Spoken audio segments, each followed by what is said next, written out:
नमस्कार, मैं हूं अंकुर। आप देख रहे हैं सत्य हिंदी। एक नजर अब तक की सुर्खियों पर।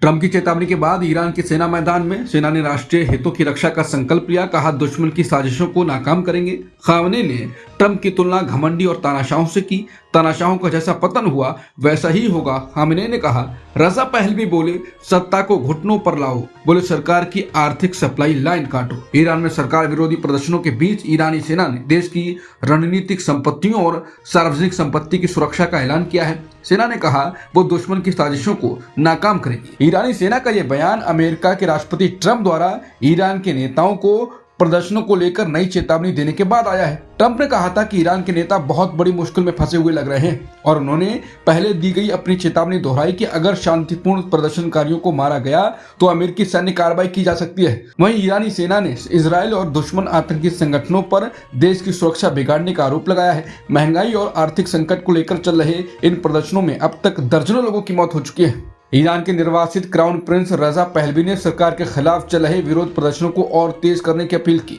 उन्होंने लोगों से कहा कि वो शहरों के केंद्रों पर कब्जा करें, उन्हें अपने नियंत्रण में रखें और सरकार की आर्थिक सप्लाई लाइन को काट दें ताकि मौजूदा सत्ता घुटनों पर आ जाए। रजा पहलवी ने शनिवार और रविवार को शाम 6 बजे से लोगों से सड़कों पर उतरने, झंडे और राष्ट्रीय प्रतीकों के साथ सार्वजनिक स्थानों पर कब्जा करने की अपील की। ईरान में ये प्रदर्शन पहले महंगाई और आर्थिक संकट के खिलाफ छोटे बाजार विरोध के रूप में शुरू हुए थे, लेकिन अब ये 13वें दिन में प्रवेश कर चुके हैं। कड़ी सुरक्षा कार्रवाई और इंटरनेट बंद होने के बावजूद लोग लगातार सड़कों पर उतर रहे हैं। ईरान के सर्वोच्च नेता आयतुल्लाह अली खामनेई ने अमेरिकी राष्ट्रपति ट्रंप की तुलना दुनिया के घमंडी और तानाशाह शासकों से करते हुए कहा कि जैसे फिरौन और अन्य तानाशाहों का पतन हुआ वैसे ही ट्रंप का भी होगा। खामनेई ने कहा कि ईरान आज पहले से कहीं ज्यादा ताकतवर और हथियारों से लैस है और अमेरिका अब भी ईरान को समझने में गलती कर रहा है। खामनेई ने कहा कि सभी को पता होना चाहिए कि ईरान जिसे लाखों सम्मानित लोगों के बलिदान से बनाया गया था, तबाही मचाने वालों के सामने पीछे नहीं हटेगा। उन्होंने आरोप लगाया कि 12 दिन के युद्ध में ईरान के 1000 से ज्यादा नागरिक मारे गए और ट्रंप ने खुद इसका आदेश देने की बात कही थी और अब वो कह रहे हैं कि वो ईरानी राष्ट्र के साथ हैं। खामनेई ने वेनेजुएला के मामले में भी ट्रंप पर हमला करते हुए कहा कि अमेरिका ने तेल के लिए उस देश को घेरा है। ग्रीनलैंड पर ट्रंप ने दे दी बड़ी धमकी, कहा कि अमेरिका को ग्रीनलैंड के साथ कुछ करना होगा। ग्रीनलैंड के दल बोले ग्रीनलैंड में अमेरिका नहीं चाहिए। अमेरिकी राष्ट्रपति ट्रंप ने एक बार फिर आर्कटिक क्षेत्र के विशाल द्वीप ग्रीनलैंड पर कब्जा करने की अपनी इच्छा दोहराई। उन्होंने स्पष्ट चेतावनी दी है कि अमेरिका को ग्रीनलैंड के साथ कुछ करना होगा, चाहे वो आसान तरीके से हो या कठिन तरीकों से। ट्रंप का कहना है कि अगर अमेरिका ने कार्रवाई नहीं की तो रूस या चीन इस क्षेत्र पर कब्जा कर लेंगे, जिसे वो अमेरिका के लिए अस्वीकार मानते हैं। ट्रंप की धमकी के बाद ग्रीनलैंड के 5 राजनीतिक दलों ने संयुक्त बयान जारी करके कहा है कि उन्हें ग्रीनलैंड में अमेरिका नहीं चाहिए। ग्रीनलैंड के सभी प्रमुख दलों ने अमेरिकी राष्ट्रपति ट्रंप के बयान का कड़ा विरोध किया। ग्रीनलैंड की संसद के 5 दलों ने संयुक्त बयान जारी कर कहा कि हम ना अमेरिकी बनना चाहते हैं, ना डेनमार्क के अधीन रहना चाहते हैं, हम सिर्फ ग्रीनलैंडर रहना चाहते हैं। ग्रीनलैंड के नेताओं ने साफ कहा कि देश का भविष्य सिर्फ ग्रीनलैंड के लोग तय करेंगे, किसी बाहरी देश को दखल देने का अधिकार नहीं है। ट्रंप की योजना से अमेरिकी तेल कंपनियां डरी। वेनेजुएला के तेल से कंपनियों को घाटा होगा। कम तेल कीमतों से पहले से ही परेशान अमेरिकी तेल कंपनियों पर अब और दबाव बढ़ गया है, क्योंकि राष्ट्रपति ट्रंप चाहते हैं कि अमेरिकी कंपनियां वेनेजुएला से तेल उत्पादन बढ़ाएं। इस कदम से दुनिया के तेल बाजार में और तेल आएगा, जिससे कीमतें और गिरेंगी, कंपनियों की कमाई घटेगी और इसका नुकसान अमेरिका के अपने तेल उद्योग को होगा। ट्रंप का कहना है कि उनकी नीतियों से अमेरिका में ऊर्जा उत्पादन बढ़ेगा और पेट्रोल सस्ता होगा। इससे आम लोगों को फायदा होगा, लेकिन तेल कंपनियों की कमाई में दबाव आ जाएगा। समस्या यह है कि दोनों बातें एक साथ करना मुश्किल है, क्योंकि जब मुनाफा घटता है तो कंपनियां ज्यादा नहीं बल्कि कम ड्रिलिंग करती हैं। ट्रंप ने अमेरिकी तेल कंपनियों से कहा है कि वो वेनेजुएला के तेल उद्योग को सुधारें और वहां का उत्पादन बढ़ाएं। आज दुनिया में तेल की आपूर्ति पहले से ही बहुत ज्यादा है। ओपेक देशों के पास अतिरिक्त उत्पादन क्षमता है और कई जगह तेल निकालना वेनेजुएला से सस्ता पड़ता है। ऐसे में अगर वेनेजुएला का और तेल अमेरिका आया तो अमेरिकी तेल कंपनियों को कम से कम कुछ समय के लिए मुनाफे में और बड़ी चोट झेलनी पड़ेगी। अमेरिकी तेल की कीमतें $59 प्रति बैरल तक गिर चुकी हैं, जबकि ज्यादातर कंपनियों को मुनाफे के लिए $65 की जरूरत होती है।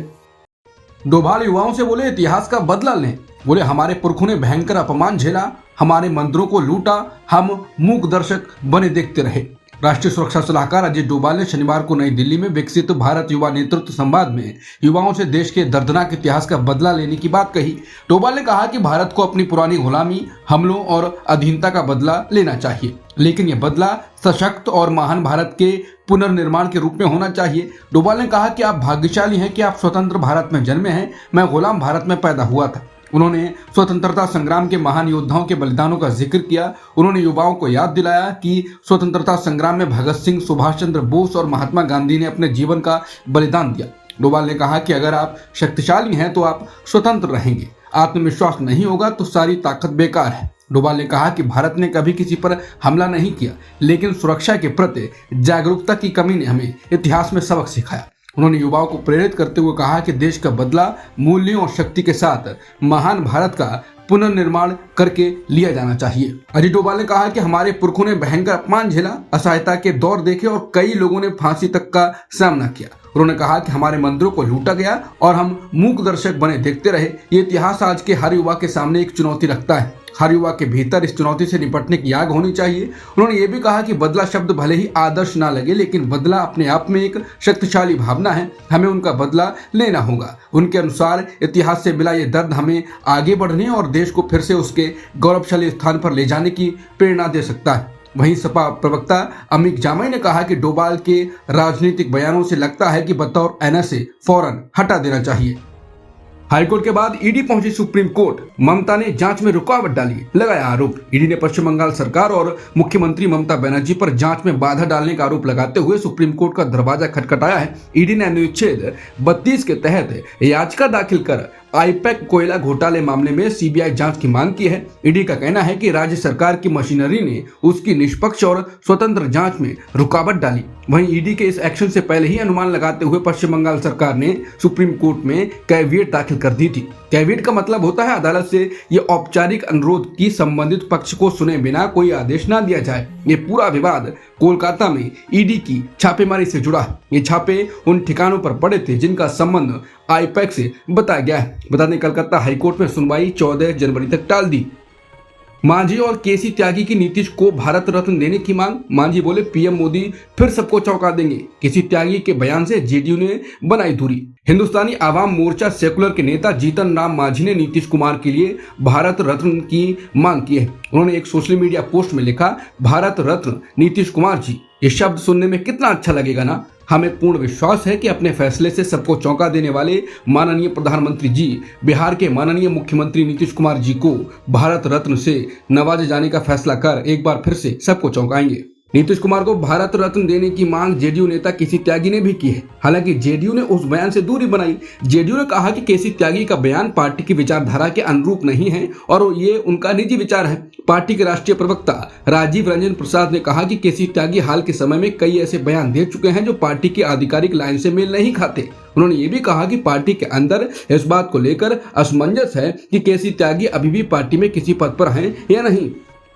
नगर निगम चुनाव साथ लड़ेंगे दोनों पवार। महाराष्ट्र की राजनीति में बड़ा दिलचस्प मोड़ आया है। शनिवार को राष्ट्रवादी कांग्रेस पार्टी यानी एनसीपी प्रमुख अजित पवार और शरद पवार गुट वाली एनसीपी की नेता सुप्रिया सुले ने एक मंच पर आते हुए संयुक्त प्रेस कॉन्फ्रेंस की। दरअसल पुणे और पिपरी चिंचवड़ नगर निगम चुनावों के लिए दोनों गुटों ने एक साथ चुनाव लड़ने का फैसला किया है। इसके लिए दोनों ने संयुक्त घोषणा पत्र भी जारी किया है। साल 2023 के बाद पहली बार दोनों नेता एक मंच पर आए हैं।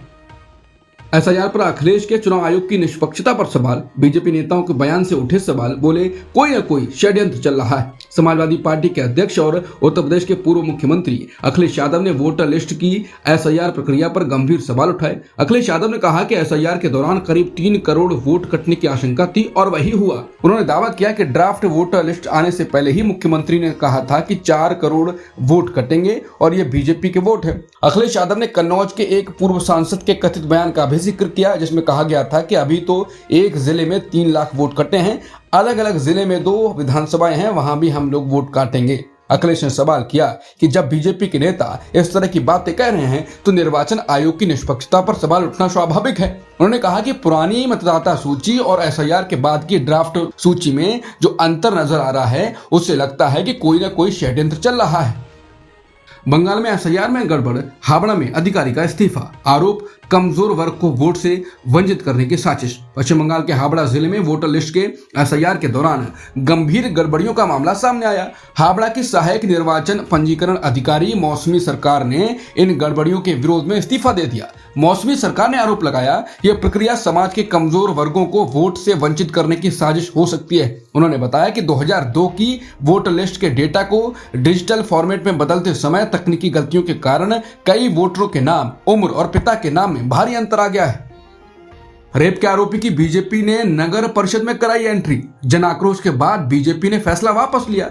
एमएनएस ने बड़े आंदोलन की चेतावनी दी थी। महाराष्ट्र के बदलापुर नाबालिग दुष्कर्म मामले में सह आरोपी तुषार आपटे को बीजेपी ने शुक्रवार को बदलापुर नगर परिषद में नामित सभासद बनाया, लेकिन इस फैसले से भारी विरोध हुआ। जनता के गुस्से और राजनीतिक दबाव के बाद बीजेपी को उसी दिन यह फैसला वापस लेना पड़ा। तुषार आपटे उस स्कूल के सचिव थे जहां नाबालिग से दुष्कर्म हुआ था। इस मामले में उन पर आईपीसी की धारा 21(2) के तहत आरोप दर्ज हैं।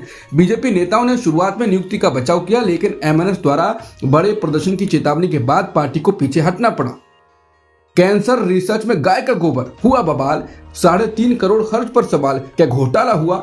2011 से चल रहा था विवादित रिसर्च प्रोजेक्ट। मध्य प्रदेश सरकार द्वारा वित्त पोषित एक शोध परियोजना विवादों में घिर गई है। यह परियोजना 2011 में जबलपुर की नानाजी देशमुख पशु चिकित्सा विश्वविद्यालय में शुरू हुई थी। इसमें पंचगव्य यानी गाय का गोबर, गौमूत्र और दूध से बने पदार्थों को कैंसर जैसी गंभीर बीमारियों के इलाज के रूप में इस्तेमाल करने पर रिसर्च की जा रही थी। शुरुआत में विश्वविद्यालय अधिकारियों ने इसके लिए करीब 8 करोड़ रुपए की मांग की थी, लेकिन राज्य सरकार ने 3.5 करोड़ रुपए की ही मंजूरी दी। जिला प्रशासन को इस परियोजना को लेकर औपचारिक शिकायत मिलने के बाद डिविजनल कमिश्नर ने इसकी जांच के आदेश दिए। इसके बाद अतिरिक्त कलेक्टर की अध्यक्षता में एक जांच टीम बनाई गई। इसने परियोजना के खर्च और नतीजों की जांच की। जांच रिपोर्ट जो अब कलेक्टर के सौंप दी गई है, उसमें परियोजना के खर्च के तरीके और वैज्ञानिक कामकाज पर गंभीर सवाल उठाए गए हैं।